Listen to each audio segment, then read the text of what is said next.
এ যেন আর এক হ্যামিলিয়নের বাঁশিওয়ালা। বলছি রাখাল রাজা মিন্টুর কথা, যার বাঁশির সুর শুনে হাজারো হাঁস তার পিছু নেয়।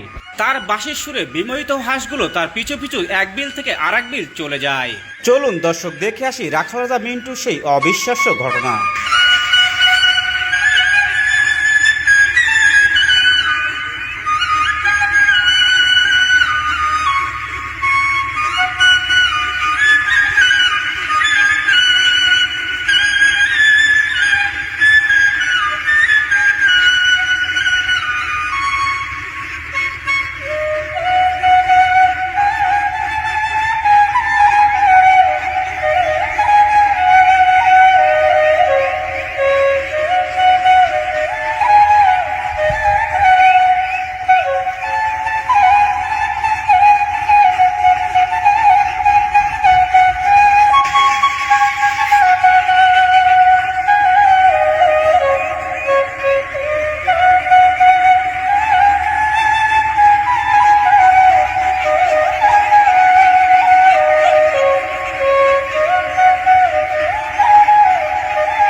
মিন্টু ভাই, আপনার বাঁশিতে কি আছে? বাঁশিটা একটু আমার কাছে দেন দি।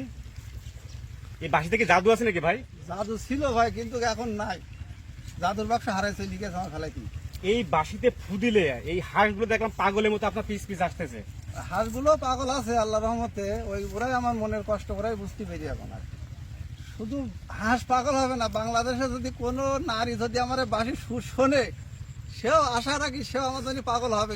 এই যে এখন খাচ্ছে এই দিলে দেখেন, একটু পরে আমি এখান থেকে আবার বাঁশিতে ফু দেবো, সব এক জায়গায় যাবে, আবার অন্য বিলি যাবো খাবার দিয়ে, এই চলে যাবো কিছুক্ষণ পরে আর কি।